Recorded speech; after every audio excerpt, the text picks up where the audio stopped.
हाँ भी चैंपियंस, क्या हाल है सबके। तो आज एक नया चैप्टर शुरू कर रहे हैं, सर्कुलर मोशन। ठीक है, उसमें जो भी अपनी क्वांटिटीज आती हैं, जैसे एंगुलर वेरिएबल्स हो गए अपने, एंगुलर वेलोसिटी क्या होती है, डिस्प्लेसमेंट क्या होता है, एंगुलर एस्केलेशन क्या होता है, वो सारे पढ़ेंगे हम। ठीक है, इसमें तो जो पिछला चैप्टर करवाया था वो था हमारा प्रोजेक्टाइल मोशन वाला, मोशन इन 2D था वो। ठीक है, मोशन इन 2D। तो ये भी एक प्रकार से मोशन इन 2D है, पर ये सर्कुलर चलेगा। ठीक है, तो इसमें अलग टर्म्स आएंगे, जैसे अपने आगे एंगुलर एंगुलर चीज़ आएगी, वेलोसिटी तो पता था हमें, अब की बार आ गया एंगुलर डिस्प्लेसमेंट, पता था एंगुलर आ गया, एक्सेलरेशन पता था एंगुलर आ गया। तो ये सारी चीज़ें सीखेंगे हम। ठीक है, तो जो सर्कुलर मोशन है वो अपनी एक प्रकार से 2D की मोशन है। जैसे अगर पार्टिकल यहाँ पे माने हम, तो ये ऐसे जा रहा है, एक्स में आगे बढ़ रहा है और वाई में ऊपर जा रहा है, एक्स में आगे बढ़ रहा है, वाई में ऊपर जा रहा है। ठीक है, एक्स में लेफ्ट जा रहा है, वाई में नीचे आ रहा है। तो ये मोशन जो मानी जाएगी वो हो जाएगी अपनी 2D मोशन। तो 2D मोशन, ठीक है, 2D का है। और जो इसमें आएगा अपना, जैसे एक तो होता है लीनियर डिस्प्लेसमेंट, एक होता है एंगुलर डिस्प्लेसमेंट। अगर हम जो ये अब एक ऑब्जेक्ट मान लेते हैं इस पे, तो ये मान लेते हैं P पॉइंट पे कोई ऑब्जेक्ट है और वो कुछ देर बाद पहुंचा P डैश पे, और ये जो सारी कहानी है ये हम ऑब्जर्व कर रहे हैं अपने सेंटर से। तो ये मान लेते हैं इसका सेंटर, तो सेंटर को O बोल देता हूँ। तो ओ पी को मिलाएंगे, ओ पी को मिलाया और ओ पी डैश को मिलाएंगे। ठीक है, तो जो एंगल में जितने भी ये घूमे ना, जैसे ये वाला एंगल थीटा मान लेते हैं इसको, तो जितना थीटा घुमा वो अपना हो जाएगा एंगुलर डिस्प्लेसमेंट। तो ये मान लेते हैं थीटा एंगल, तो थीटा को बोला जाएगा एंगुलर डिस्प्लेसमेंट, एंगुलर डिस्प्लेसमेंट। ठीक है, और जैसे ये P से P डैश जो ये है लीनियर डिस्प्लेसमेंट अपनी, तो इसको बोल देता हूँ डेल्टा एस। ये हो जाएगा डेल्टा एस, यानी लीनियर डिस्प्लेसमेंट, लीनियर डिस्प्लेसमेंट। जो P से P डैश तक है ये वाले जिसमें पॉइंटर चला रहा हूँ। ठीक है, ये हो जाएगी अपनी लीनियर डिस्प्लेसमेंट और ये हो जाएगी एंगुलर डिस्प्लेसमेंट। तो अगर इसके बीच में हमें रिलेशन ढूंढना हो, तो जो ये रिलेशन के लिए क्या करेंगे हम, जैसे ये जो 2 पाई रेडियन घूमता पूरा, तो कितने लीनियर डिस्प्लेसमेंट हो जाती, ये हो जाती पूरी सरकमफ्रेंस के बराबर। ठीक है, तो 2 पाई रेडियन, 2 पाई रेडियन में एंगुलर डिस्प्लेसमेंट, सॉरी लीनियर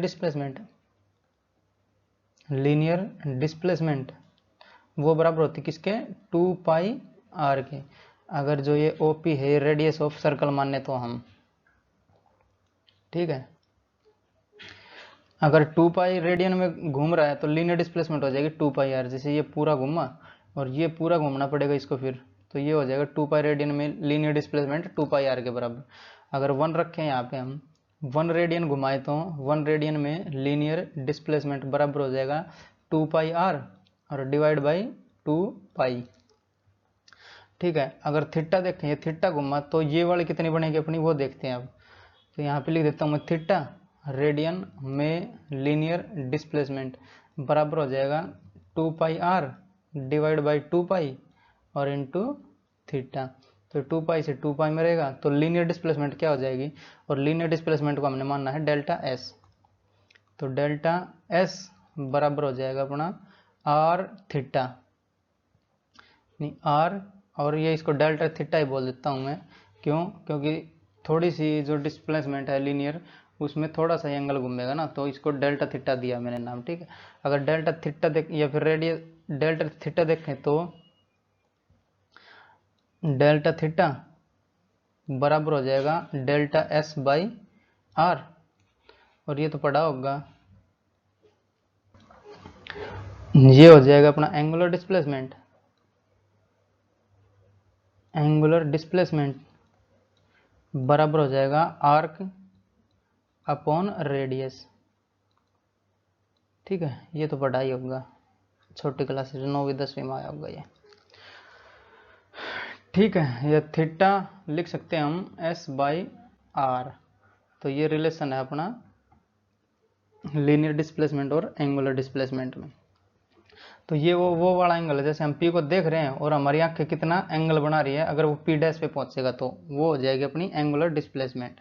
ठीक है, एक बार हम अपने आप आंख के सामने रखेंगे पी को और उसको ऊपर उठाएंगे, क्योंकि सर्कल में चल रहा है, तो जितना हमारी आंख घूमेंगी वही एंगुलर डिस्प्लेसमेंट होगी, जितना एंगल हमारी आंख घूमेंगी वो होगी अपनी एंगुलर डिस्प्लेसमेंट।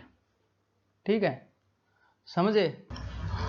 तो अब जो ये अपना थीटा आया है, इसकी जो यूनिट और इसका डायमेंशन देख लेते हैं। जैसे थीटा बराबर है एस बाई आर, थीटा बराबर है एस बाई आर,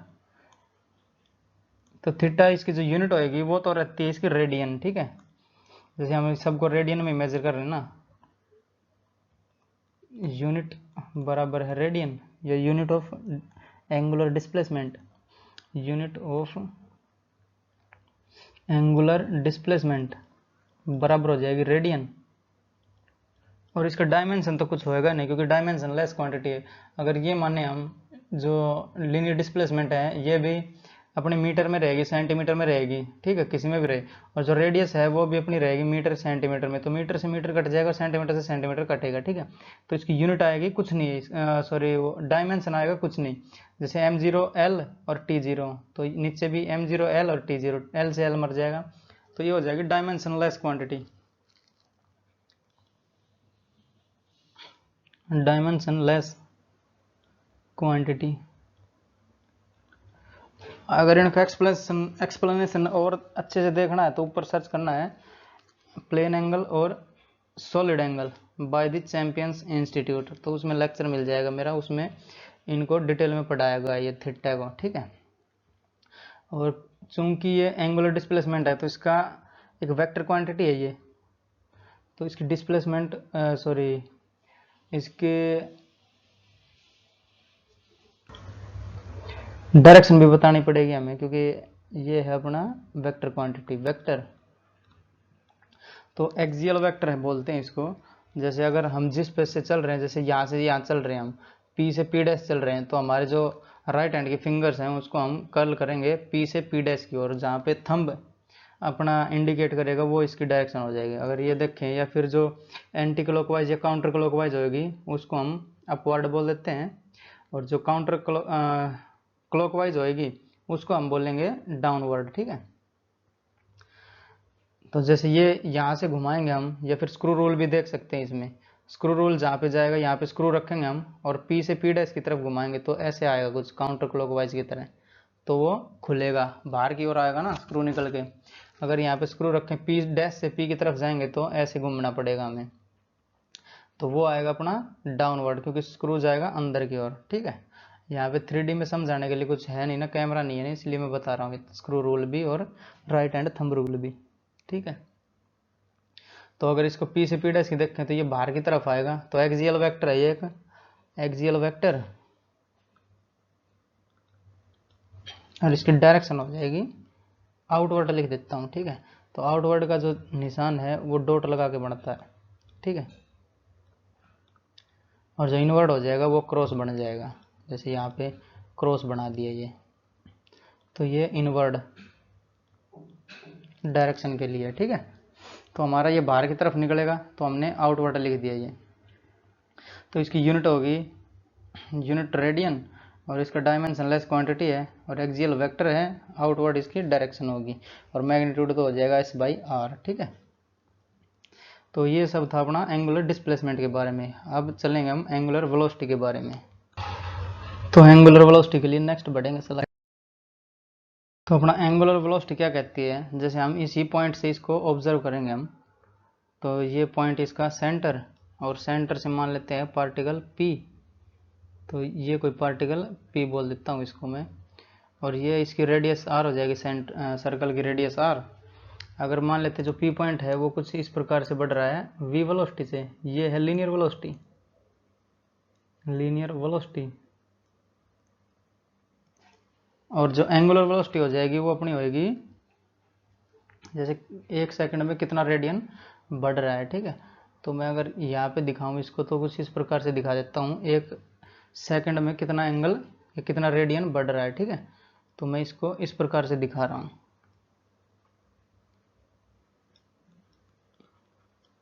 तो ये हो जाएगा अपना ओमेगा, तो इसको हम डिनोट करेंगे ओमेगा से। ठीक है, ओमेगा।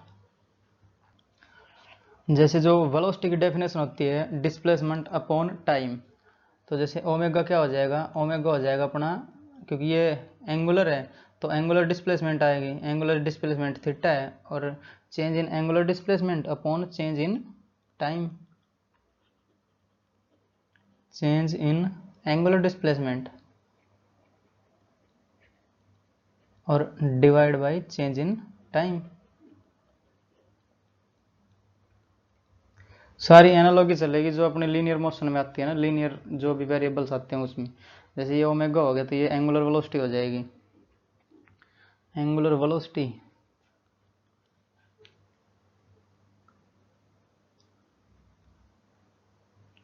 एंगुलर वेलोसिटी, ठीक है। Change in displacement, angular displacement और अपॉन चेंज इन टाइम, तो ये अपनी हो जाएगी एंगुलर वेलोसिटी। तो इसकी यूनिट देख लेते हैं, तो ओमेगा की यूनिट हो जाएगी रेडियन पर सेकेंड, ठीक है। और ये भी एक एक्सियल वेक्टर है, तो एक्सियल वेक्टर इसकी वही डायरेक्शन होगी, जैसे यहाँ पे पॉइंट पे हम स्क्रू रखेंगे और जहाँ पे घूम रहा है जिस साइड में, तो ये ऐसे घूम रहा है, तो ये जो खुलेगा काउंटर क्लॉकवाइज है तो ये बाहर की तरफ आएगा, ठीक है। तो डायरेक्शन इसकी हो जाएगी आउटवर्ड। पर्टिकुलर केस में देखना पड़ेगा हमें, हर केस में। अगर हम इसको जो ये ओमेगा है इसको ऐसे नीचे घुमा देते, जो पॉइंट पी है अपना, पार्टिकल को नीचे से करते तो ये कुछ आता है क्लॉकवाइज की तरफ। अगर ऐसे इसको करेंगे तो हम जो ये स्क्रू रखेंगे यहाँ पे वो अंदर की तरफ जाएगा, तो यहाँ पे आ जाता है क्रॉस वाला मार्क, इनसाइड हो जाता फिर वो, ठीक है। तो हर केस में हमें ये सोचना पड़ेगा कैसे क्या डायरेक्शन निकलेगी। तो ये एक्सियल वेक्टर है तो इसकी डायरेक्शन होगी आउटसाइड, एक्सियल वेक्टर। डायमेंशन देख लेते हैं इसका, तो ओमेगा बराबर है डेल्टा थीटा और अपॉन डेल्टा टी, ये तो डायमेंशन लेस है,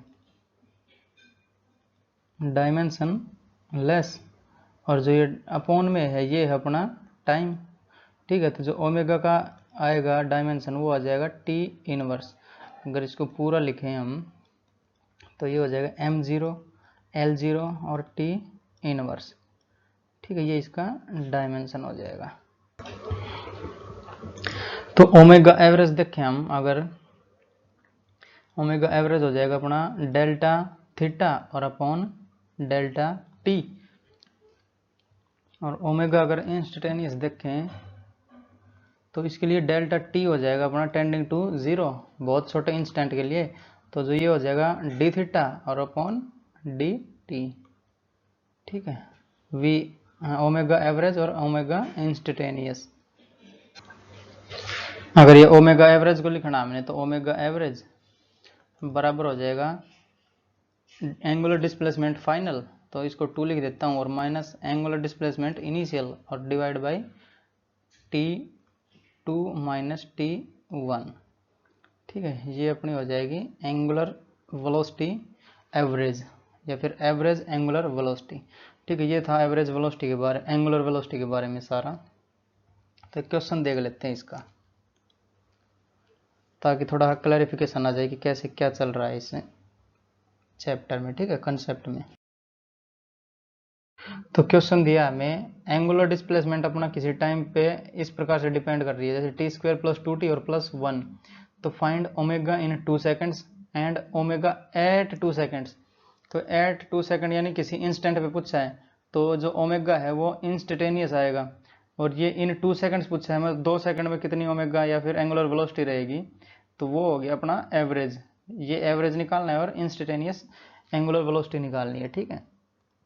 और इसका सलूशन हो जाएगा, जैसे अगर एवरेज निकालनी है ओमेगा एवरेज बराबर हो जाएगा theta final minus theta initial और डिवाइड बाय टाइम 2 और माइनस टाइम 1, या फिर टी इनिशियल ना T final minus T initial, तो टी फाइनल और माइनस टी इनिशियल, ठीक है।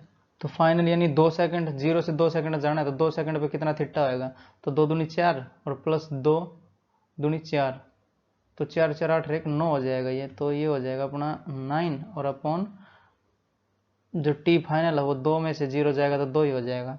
तो ये हो जाएगा अपना 4.5 रेडियन पर सेकंड। ठीक है, जो ओमेगा एवरेज है वो अपना 4.5 रेडियन पर सेकंड है। ठीक है, और 2 सेकंड पे कितना है वो हमें निकालना पड़ेगा। तो इसके लिए हमें ओमेगा इंस्टेंटेनियस चाहिए, तो वो क्या होता है D theta over D T. तो इसको हमें एक बार डिफ्रेंशिएट करना पड़ेगा इसको, तो 2t और प्लस 2 हो जाएगा ये। तो ओमेगा इंस्टेंटेनियस बराबर हो जाएगा 2t और प्लस 2, और हमें पूछा है 2 सेकंड पे, तो यहाँ पे हम 2 सेकंड लिखेंगे रखेंगे। तो जो ओमेगा इंस्टेंटेनियस बनेगा वो हो जाएगा 4 और 2 6 और रेडियन पर सेकंड। ठीक है, ये हमारा आंसर हो जाएगा रेडियन पर सेकंड, 6 रेडियन पर सेकंड 2 सेकंड पे। अगर इंस्टेंट पे पूछा है 2 सेकंड पे रहेगी, उसकी जो एंगुलर वेलोसिटी है वो रहेगी 6 रेडियन पर सेकंड, और ऐसे एवरेज रहेगी उसकी 4.5 रेडियन पर सेकंड। ठीक है, ये हमारा इसका आंसर हो जाएंगे। बढ़ेंगे नेक्स्ट। तो अब अपना relation between linear velocity and angular velocity. तो जो हमारे इसमें रिलेशन बताने हमें, तो लीनियर वेलोसिटी है वो है अपना ds बाई डी टी, या फिर delta S by D T लिख देता, डेल्टा टी लिख देता हूँ इसको, या फिर delta S upon delta T. तो ये इंस्टेंटेनियस है और ये एवरेज है, ये वाला एवरेज और ये इंस्टेंटेनियस। ठीक है, और ये एवरेज। तो इसकी दो डेफिनेशन तो है, या मैं एवरेज निकालने का ये वाला फॉर्मूला और इंस्टेंटेनियस निकालने का ये वाला फॉर्मूला। और जो एंगुलर वेलोसिटी है ओमेगा, तो ओमेगा बराबर अपना डेल्टा थीटा या फिर D theta by D T, और बराबर हो जाएगा delta theta upon delta T. तो ये तो इंस्टेंटेनियस है और ये है अपना एवरेज। ठीक, तो जो ये अपना v है और ओमेगा है, इसमें हमें रिलेशन बतानी है। ठीक है, तो हम उठा के चलेंगे ये वाली इक्वेशन से। तो ओमेगा बराबर है अपना डी थीटा या फिर डेल्टा थीटा लिख रहा हूँ इसको, डेल्टा थीटा और अपॉन डेल्टा टी। और जो थीटा अपना आया था पहले वाले स्लाइड में हमने देखा था डेल्टा एस बाई आर आया था। ठीक है, डेल्टा थीटा आया था अपना डेल्टा एस बाई आर। तो ओमेगा ये वाली वैल्यू इसमें पुट कर देंगे हम, या फिर थीटा को, डेल्टा थीटा को डायरेक्ट ये पुट कर रहे हैं हम, डेल्टा थीटा की जगह D S by R put कर रहे हैं। तो ओमेगा बराबर हो जाएगा डेल्टा एस और बाई आर और इंटू 1 अपॉन डेल्टा टी। ठीक है, तो ये वाला जो क्वांटिटी हो जाएगी पूरी, ये अपनी लीनियर वेलोसिटी होती है। जैसे ये आया हुआ है अपना delta S by delta T, तो ओमेगा बराबर हो जाएगा अपना 1 बाई आर और D S by delta S by delta T हो जाएगा v के बराबर। तो 1 की जगह v कर देता हूँ मैं, तो v बाई आर हो जाएगा ये वाला। तो ओमेगा बराबर आया अपना v बाई आर। ठीक है, और जो इसका एप्रोप्रिएट हो जाएगा ये वाला v परपेंडिकुलर हो जाएगा। जैसे अभी इसका डेरिवेशन बताएंगे v परपेंडिकुलर कैसे आया ये। तो जो एप्रोप्रिएट इक्वेशन अपनी ओमेगा बराबर है v परपेंडिकुलर और अपॉन r आएगा। ठीक है, तो इस वाले को मैं थोड़ा यहाँ पे लिख देता हूँ, डेल्टा थीटा बराबर है डेल्टा एस बाई आर।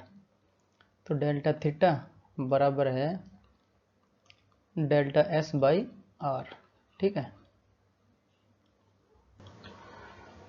तो जो एक इक्वेशन आती है अपनी, जैसे v is equal to R omega हो जाएगा ये, जैसे v रखें इधर तो r ओमेगा हो जाएगा। तो अगर ये वेक्टर निशान लगाएं इस पर तो क्या ठीक होएगा? तो इसको चेक करते हैं एक बार, या फिर ये वाला, या तो ये वाला सही है, या फिर एक और लिख रहा हूँ यहाँ पे, जैसे v is equal to R omega. तो इनमें से कौन सा सही है वो देखना पड़ेगा। अगर वेक्टर है तो उसकी डायरेक्शन भी सेम होनी चाहिए ना, तो ये दोनों वेक्टर हैं, डायरेक्शन भी सेम होनी चाहिए। अगर मैं एक सर्कल बनाऊँ यहाँ पे, तो ये छोटा सा सर्कल बना लेता हूँ यहीं पे ही, जैसे ये वाला सर्कल बना दिया मैंने। ठीक है, और अगर इस पे पॉइंट लूँगा तो ये वाला पॉइंट P था, और ये कुछ इस प्रकार से टेंजेंशियल इसकी आती है लीनियर वेलोसिटी, ठीक है। और ये पॉइंट ओ मान लेता हूँ और ये रेडियस हो जाएगी आर, ठीक है। और जो एंगुलर वेलोसिटी आएगी वो अपनी आएगी कुछ इस प्रकार से, ओमेगा रेडियन पर सेकंड, ठीक है, ओमेगा। तो जो दोनों अगर ये अपने वेक्टर हैं तो इनकी डायरेक्शन सेम होनी चाहिए, तो डायरेक्शन तो इनकी दोनों की अलग अलग है, तो ये वाली इक्वेशन अपनी गलत हो जाएगी क्योंकि वेक्टोरियल ये सही नहीं है, ठीक है। तो ये गलत हो जाएगी और ये अपनी हो जाएगी सही। ये हो जाएगा स्पीड और ये हो जाएगा एंगुलर स्पीड, तो इसमें डायरेक्शन का काम नहीं है अपना। अगर आर ओमेगा रखेंगे तो वो वी के बराबर आएगा। ये है स्पीड और ये है एंगुलर स्पीड, ठीक है, इसमें डायरेक्शन का काम नहीं है अपना। तो ये वाली इक्वेशन अपनी करेक्ट मानी जाएगी, ठीक है।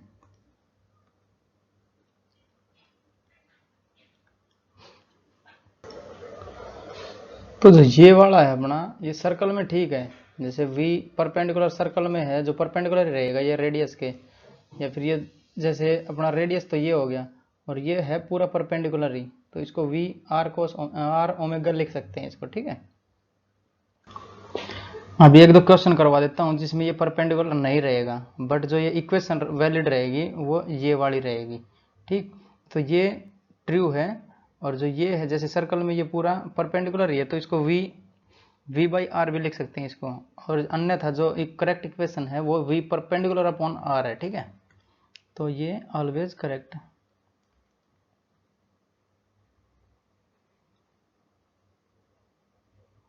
ये ऑलवेज करेक्ट है। अगर यहाँ परपेंडिकुलर नहीं लगाएं तो ये हो जाएगी ओनली फॉर सर्कल। तो अगर ओमेगा बराबर है v बाई आर लिखूँ मैं तो ये रहेगी only valid for circle, only valid for circle. क्यों? क्योंकि जो ये ऑलरेडी परपेंडिकुलर ही है, इसके जो रेडियस है और जो वेलोसिटी है ये टेंजेंशियल है और ये रेडियस है, तो ये दोनों परपेंडिकुलर होते हैं आपस में, तो ये वाली सर्कल के लिए वैलिड है, ठीक है। और सारी वैलिड रहेंगी, सब जगह वी परपेंडिकुलर लेंगे तो। क्वेश्चन कर लेते हैं इसके। तो वह सर्कुलर मोशन चल रहा है और इसमें फ्रीक्वेंसी और टाइम पीरियड की बात ना हो तो ऐसे इनकम्प्लीट सा लगता है वो, ठीक है, क्योंकि जितने चक्कर घूमेंगे उतने ही फ्रीक्वेंसी बढ़ेगी इसकी। तो अगर फ्रीक्वेंसी देखें हम,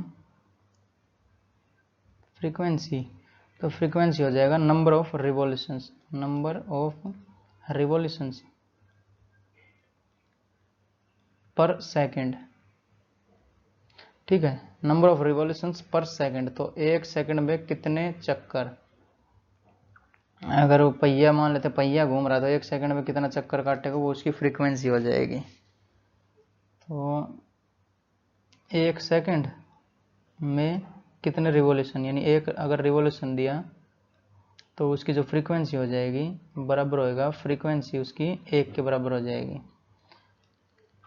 एक सेकंड में अगर एक रिवॉल्यूशन घुमा या एक चक्कर घुमा तो उसकी फ्रीक्वेंसी हो जाएगी 1। अगर एक सेकंड में दो चक्कर घुमा या दो रिवॉल्यूशन घुमा तो इसका मतलब है फ्रीक्वेंसी बराबर हो जाएगी 2 के, ठीक है। और क्या है, एक सेकंड में अगर f रिवॉल्यूशन करेगा तो उसकी फ्रीक्वेंसी हो जाएगी f के बराबर। 3 हुआ तो 3 हो जाएगा f बराबर 3, 4 हुआ तो 4, ऐसे ही चलता रहेगा। अगर f चक्कर काटेगा तो उसकी फ्रीक्वेंसी हो जाएगी f, ठीक है। तो अगर एक सेकंड में एक रिवॉल्यूशन काट रहा है और एक रिवॉल्यूशन चल रहा है तो उसमें कितना एंगुलर डिस्प्लेसमेंट कितना आएगी, अगर देखें यहाँ पे तो इसका मतलब क्या हो जाएगा, एंगुलर डिस्प्लेसमेंट, एंगुलर डिस्प्लेसमेंट बराबर हो जाएगा 2 पाई के। अगर मान लेते हैं एक चक्कर काट देगा वो पूरा एक सर्कल का चक्कर काटा तो जो उसका एंगुलर डिस्प्लेसमेंट जो थीटा है वो होगा 2 पाई के बराबर, क्योंकि एक चक्कर काटा है। अगर एक में उसकी फ्रीक्वेंसी 2 है तो जो एंगुलर डिस्प्लेसमेंट हो जाएगा वो 2 टाइम्स हो जाएगा इसके, तो ये हो जाएगा एंगुलर डिस्प्लेसमेंट बराबर हो जाएगा 2 टाइम्स ऑफ 2 पाई के। जैसे ये अपना सर्कल है, इसका एक चक्कर काटा तो जो ये थीटा बनेगा ये बनेगा अपना 2 पाई रेडियन। अगर दो चक्कर काट देगा, जैसे ये वाला है पूरा एक चक्कर काटा तो ये हो जाएगा 2 पाई रेडियन। अगर दो चक्कर काट देगा तो 2 इंटू 2 पाई रेडियन, 3 चक्कर काट देगा तो 3 इंटू 2 पाई रेडियन। अगर f चक्कर काट देगा तो f इंटू 2 पाई रेडियन हो जाएगा। तो एंगुलर डिस्प्लेसमेंट बराबर हो जाएगा, अगर f चक्कर काटते हैं तो f टाइम्स 2 पाई, ठीक है। तो एफ चक्कर और 2 पाई रेडियन से गुणा कर देंगे उसकी, या फिर 2 पाई रेडियन जितना है, एक चक्कर में 2 पाई रेडियन है, अगर एफ चक्कर काटेगा तो 2 पाई एफ डिस्प्लेसमेंट हो जाएगी उसकी एंगुलर। ठीक है, तो ये है अपनी एंगुलर डिस्प्लेसमेंट, यानी थीटा बराबर है 2 पाई एफ। ठीक है, अगर हम बात करें एंगुलर वेलोसिटी की या ओमेगा, तो ये है अपनी एंगुलर वेलोसिटी। एंगुलर वेलोसिटी तो ये कितना क्या होती है अपनी, delta theta upon delta T. तो एंगुलर वेलोसिटी मतलब एक सेकंड में कितना डिस्प्लेसमेंट कवर करेगा वो है। तो ये ओमेगा बराबर हो जाएगा 2 पाई एफ और डिवाइड बाई 1 सेकेंड। तो एक सेकंड में कितना डिस्प्लेसमेंट कवर करेगा वो हो जाएगा अपना एंगुलर वेलोसिटी। ठीक है, तो जो वेलोसिटी, एंगुलर वेलोसिटी और फ्रीक्वेंसी में एक रिलेशन आ गया अपनी। ठीक है, तो इस रिलेशन को हम नोट डाउन करेंगे जो कि इंपॉर्टेंट है। ये ओमेगा बराबर हो जाएगा 2 पाई एफ। ठीक, तो ये इंपॉर्टेंट है, इसको याद करना है हमें।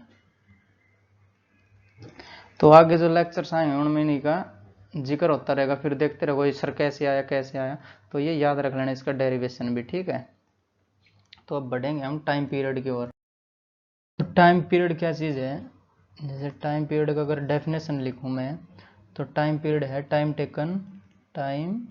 Taken for 1 revolution. 1 रिवॉल्यूशन, ठीक है, एक चक्कर में जितना टाइम लगा वो उसका टाइम पीरियड हो जाएगा। ठीक है, अगर हम फ्रीक्वेंसी की बात करें, फ्रीक्वेंसी तो वो होती थी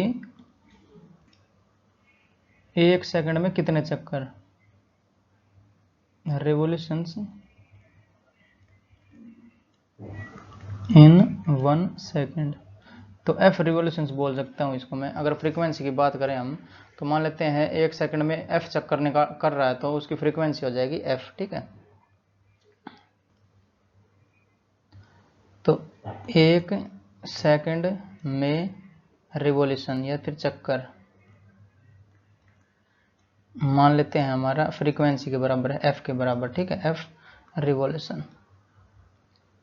ठीक है, REVOLUTION। ठीक है, तो मान लेते हैं एक रिवॉल्यूशन कितना टाइम लगेगा उसमें, एक रिवॉल्यूशन में हो जाएगा अपना 1/f सेकंड। ठीक है, जैसे एक सेकंड में f चक्कर निकाल रहा है वो, तो एक चक्कर कितने टाइम में निकालेगा, 1/f सेकंड में। अगर इसका एग्जांपल दूं, मान लो एक सेकंड में 10 चक्कर, 10 रिवॉल्यूशन, तो एक रिवॉल्यूशन हो जाएगा, एक अपना रिवॉल्यूशन हो जाएगा 1/10 सेकंड में। तो जो 1/10वीं सेकंड में एक चक्कर काट लेगा, ऐसे अगर एक सेकंड होएगा तो 10 चक्कर पूरे हो जाएंगे उसके। तो यही तो लिखा है, एफ एक सेकंड में अगर एफ रिवॉल्यूशन कर रहा है, तो जैसे हमने 10 मानना है इसमें, तो एक रिवॉल्यूशन कितने सेकंड में करेगा, 1/f में। ठीक है, ये वाला जैसे एक सेकंड में 10 कर रहा है, तो एक रिवॉल्यूशन कितने सेकंड में, 1/10 में, 1/10 सेकंड में हो जाएगा उसका एक रिवॉल्यूशन कंप्लीट। तो ऐसे अगर एक सेकंड पूरा बीतेगा तो उसका 10 चक्कर हो जाएंगे अपने। ठीक है, समझ में आया इतना। ये 1 रिवॉल्यूशन आया और ये भी है 1 रिवॉल्यूशन। तो 1 रिवॉल्यूशन के लिए कितना टाइम आएगा, टाइम पीरियड हो जाएगा अपना, टाइम पीरियड बराबर हो जाएगा 1/f। क्यों, क्योंकि जी ये भी 1 रिवॉल्यूशन है, 1 रिवॉल्यूशन की वैल्यू 1/f सेकंड, और 1 रिवॉल्यूशन क्या होता है, टाइम टेकन, टाइम पीरियड होता है, तो टाइम पीरियड हो जाएगा 1/f। ठीक है, इंपॉर्टेंट है ये। तो फ्रीक्वेंसी का व्युत्क्रमणपति यानी रेसिप्रोकल होता है ये। ठीक है, और जो ओमेगा था अपना वो था 2πf।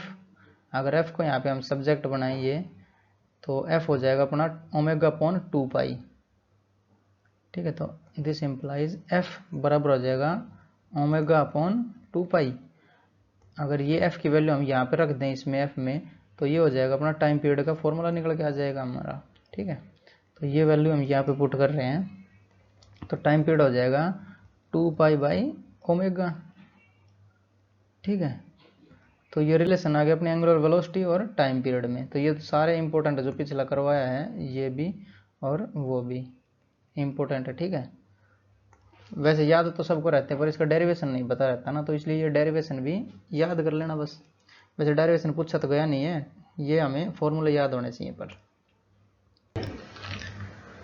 तो अब इन पे बेस्ड क्वेश्चंस देख लेते हैं, जो भी हमने अब तक पढ़ा है उस पे क्वेश्चंस देख लेते हैं। क्वेश्चन दिया हमें, जो पार्टिकल P है वो पॉइंट A पे रखा है और एक बार रखा हमने पॉइंट B पे, और 20 मीटर पर सेकंड के स्पीड से वो x डायरेक्शन में बढ़ रहा है, और ये अपना ऑब्जर्वर है, ऑब्जर्वर से A पॉइंट है 4 मीटर वर्टिकली है, ठीक है। वो हमें बताना है find angular velocity omega eight point A and point B if the angle BOA is 37 degree. तो जब वो B पे पहुंचेंगे हम, अगर पार्टिकल को B पे रखेंगे तो जो ये B और O और A वाला एंगल, ये वाला एंगल जो बनेगा वो 37 दिया है हमें, ठीक है। तो पहले वाले से चलते हैं हम, ए पे लिखेंगे हम केस 1। तो केस 1 है अपना ओमेगा एट पॉइंट ए, ठीक है। ए पॉइंट पे हमें देखना है, तो ए पे ये होगा, तो ओमेगा जो होता है, ओमेगा बराबर है वी परपेंडिकुलर और अपॉन आर, या फिर उसकी डिस्टेंस। तो वी परपेंडिकुलर क्या होएगा, जैसे ये वाला रेडियस है तो इसके परपेंडिकुलर वेलोसिटी क्या है, यही है परपेंडिकुलर, क्योंकि ये वाला 90 डिग्री बन रहा है। तो परपेंडिकुलर वी परपेंडिकुलर हो जाएगा अपना 20 और अपॉन रेडियस हो जाएगा इसका 4, तो ये हो जाएगा 5 रेडियन पर सेकंड, क्योंकि ये है अपना एंगुलर वेलोसिटी, तो रेडियन पर सेकंड आएगा इसका आंसर, ठीक है। तो 5 रेडियन पर सेकंड। अगर ये तो पहले वाले का केस हो गया, और केस दूसरा क्या कहता है हमें, केस 2, इसमें पॉइंट रखना हमें बी पे, तो ये वाला पॉइंट रखा, ये पॉइंट माना जाएगा हमें, और बी को हम मिला देते हैं ओ से, ठीक है। तो ओ से अगर मिलाएंगे तो कुछ इस प्रकार से हो जाएगा। तो ये वाला एंगल हमें दिया है 37 डिग्री, ये वाला एंगल, तो ये हो जाएगा 37 डिग्री। तो हमें क्या चाहिए, हमें चाहिए बी का वो कंपोनेंट जो कि इसके परपेंडिकुलर हो, जो ये वाली लाइन है इसके परपेंडिकुलर होना चाहिए, ठीक है। तो केस 2 है ओमेगा एट पॉइंट बी, तो बी पॉइंट पे चाहिए हमें, पर इसके लिए हमें इसके दो कंपोनेंट बनाने पड़ेंगे, एक तो इसके परपेंडिकुलर आएगा, इसके अलोंग आएगा। तो हम जो ये वाली अलोंग वाली लाइन है इसको हम आगे बढ़ा रहे हैं, तो ये जैसे ये वाली लाइन आगे बढ़ी, ठीक है, और ये वाला एंगल कितना होएगा 53 का होएगा ये, ठीक, क्योंकि ये वाला 90 डिग्री का है, क्योंकि एक ट्रायंगल के तीनों कोणों का ये होगा था 180, तो 90 और ये 37 हो गया तो 53 बचेगा, और ये भी एंगल हो जाएगा अपना 53 डिग्री, क्योंकि वर्टिकल अपोजिट एंगल है, तो ये वाला बनेगा 53 डिग्री का। तो ये लिख देता हूँ मैं 53 डिग्री। तो एक तो जो ये वाली है अपना बी पॉइंट पे जो जा रहा है एक्स एक्सिस में, तो एक इसका ये वाला कंपोनेंट बनेगा कोस वाला, और एक बनेगा इसके परपेंडिकुलर, तो ये वाला बनेगा, ये बनेगा साइन वाला, ठीक है। तो मैं इसको बना दे रहा हूँ, तो ये वाला ये हो जाएगा अपना 20 साइन 53 डिग्री, और इसी से हमें मतलब है, जो ये अलोंग वाला है ये बनेगा 20 कोस 53, उससे हमें कोई मतलब है नहीं, तो हमें चाहिए ये वाली चाहिए हमें। तो जो 20 मीटर पर सेकंड से जा रहा है उसकी वेलोसिटी का ये वाला कंपोनेंट चाहिए, क्योंकि ये परपेंडिकुलर है ना इस रेडियस, अगर ये मानेंगे तो जैसे ये 37 डिग्री है, तो इसको हम अगर बनाएंगे तो ये वाले छोटी भुजा, तो छोटा एंगल तो छोटी भुजा, तो ये बनेगी अपनी 3 मीटर और ये बन जाएगी अपनी 5 मीटर, ठीक है। तो इसको मैं लिख देता हूँ 5 मीटर ओ बी। 37 डिग्री की ट्रायंगल बनानी है हमें, 3 4 5 बनती है, तो ये छोटा एंगल तो छोटी भुजा, जैसे ये बड़ा एंगल होगा तो बड़ी भुजा आएगी 4, 3 4 5 का ही बनता है, तो ये जो हाइपोटेन्यूज होता है वो 5 होता है इसका, ठीक है। तो v परपेंडिकुलर जो ओमेगा है अपना वो हो जाएगा v परपेंडिकुलर और अपॉन रेडियस। तो v परपेंडिकुलर कितना है, v परपेंडिकुलर 20 साइन 53 है, तो ये हो जाएगा 20 और साइन 53 डिग्री और डिवाइड बाई रेडियस है 5, ठीक है। और साइन 50 के लिए अगर वो बनाए हम ट्रायंगल एक, तो ये 53, तो बड़ा एंगल तो बड़ी भुजा, और ये 3 और ये हो जाएगा बड़ी 5, साइन 53 यानी साइन थीटा लंब बटे कर्ण, तो 4/5 हो जाएगा। तो दिस इम्प्लाइज 20 इंटू 4/5 और डिवाइड बाई 5, तो 5 चौका 20 और 4 चौक 16/5, ओमेगा अपना आ जाएगा 16/5, यानी 5 3 15, 1 0, 5 दूनी 10, तो रेडियन पर सेकंड। तो ये हमारे इसका आंसर हो जाएंगे। तो हमें जो लेना है, हमें वेलोसिटी जो लेनी है वो परपेंडिकुलर वाली लेनी है, ठीक है। तो 3.2 रेडियन पर सेकंड इसका एंगुलर वेलोसिटी हो जाएगी पॉइंट बी पे, और 5 रेडियन पर सेकंड रहेगी पॉइंट ए पे, ठीक है। तो बढ़ेंगे नेक्स्ट क्वेश्चन पे। एक तो क्वेश्चन हमें दिया है कि प्रोजेक्टाइल का मिक्स कर दिया है। जैसे कोई पार्टिकल हमने फेंका 10 मीटर पर सेकंड के 30 डिग्री एंगल पे, ठीक है। तो find omega with respect to O. तो ये वाला पॉइंट ऑब्जर्वर है जस्ट बिफोर हिटिंग ग्राउंड। तो जो ओमेगा बताना है, जैसे ये पार्टिकल हिट करेगा ग्राउंड पे, तो जैसे ये यहाँ पे हिट करेगा तो इसका एंगल भी सेम होएगा, और जो वेलोसिटी है वो सेम गेन करेगा, क्योंकि जो कंजर्वेशन ऑफ एनर्जी है वो हमें, या फिर कंजर्वेशन ऑफ मैकेनिकल एनर्जी पे खरा उतरना रहता है ना, तो वो उसका तो वॉयलेशन नहीं कर सकते। तो ये वाला एंगल जो ये है 10 मीटर ही रखेगा इसकी वेलोसिटी। तो यहाँ पे आ जाएगा 10 मीटर पर सेकंड, और जो एंगल रहेगा वो भी सेम रहेगा, यानी 30 डिग्री का एंगल हो जाएगा। ये एंगल होएगा अपना 30 डिग्री, ठीक है। और जो प्रोजेक्टाइल मोशन पढ़ा है पिछला चैप्टर था, तो ये वाला जो होता है यहाँ से यहाँ तक का, अगर इसको मैं पी नाम दे दूं तो ओपी हो जाता है अपना रेंज के बराबर। प्रोजेक्टाइल मोशन में ये रेंज होता है, ठीक है। और ये है अपना 10 मीटर पर सेकंड, इसके दो कंपोनेंट हो जाएंगे, क्योंकि हमें निकालना है omega with respect to O. तो ये ओ पी वाले तो अपनी हो जाएगी रेंज या फिर रेडियस, और इसके एक परपेंडिकुलर जो आएगा ये वाला हिस्सा और हमें चाहिए इसके वेलोसिटी का। तो इसके लिए क्या करेंगे हम, तो ये पॉइंट पी और इसका दो कंपोनेंट बनेंगे, ठीक है। पॉइंट पी दो कंपोनेंट बनेंगे ये, तो ये परपेंडिकुलर वाला है, ठीक है। और एक ये बन जाएगा अपना पैरेलल इसके। तो अगर ये देखें तो ये 10 cos 30 डिग्री, और ये हो जाएगा 10 sin 30 डिग्री। तो इसको ही लिखना हमें 10 sin 30 डिग्री, ठीक है। यही चाहिए हमें। तो ओमेगा अपना हो जाएगा v परपेंडिकुलर और अपॉन रेडियस, या फिर यहाँ पे है रेंज, क्योंकि प्रोजेक्टाइल मोशन चल रहा है ना ये वाला। तो ओमेगा अपना हो जाएगा v परपेंडिकुलर यानी 10 sin 30 डिग्री। तो 10 sin 30 होता है हाफ, और डिवाइड बाई रेंज। तो जो प्रोजेक्टाइल की रेंज होती है वो होती है u² sin 2θ over g। u होता है इनिशियल वेलोसिटी, ठीक है। तो यहाँ पे रेंज लिख देता हूँ, ठीक। और रेंज हमारी होगी u² sin 2θ ओवर g। तो रेंज देख लेते हैं एक बार कितनी आएगी। u है अपना 10 का स्क्वायर हो जाएगा तो 100, तो रेंज बराबर हो जाएगी 100 और इंटू साइन 2θ, थीटा अपना 30 डिग्री, तो ये हो जाएगा साइन 60 यानी √3/2, और डिवाइड बाई जी को ले लेता हूँ 10, तो 10 से 10 कटेगा, 2 से कट जाएगा 5 पे। तो जो रेंज आई है वो आई 5√3। तो रेंज की वैल्यू यहाँ पे रखेंगे हम, तो ये 2 से 5 पे कट जाएगा, 5/5√3 हो जाएगा। तो ओमेगा अपना आएगा 5/5√3। तो 5 से 5 मरेगा, तो जो आंसर आएगा 1/√3 रेडियन पर सेकेंड, और यही हमारा इसका आंसर हो जाएगा। तो रोकते हैं लेक्चर को यहीं पे। तो जो नेक्स्ट लेक्चर आएगा वो इसी का, जो सर्कुलर मोशन है उसका पार्ट 2 आएगा, ठीक है। इसी से आगे कंसेप्ट बढ़ता रहेगा। तो तब तक के लिए पढ़ाई करते रहें। All the very best. मिलते हैं नेक्स्ट लेक्चर में।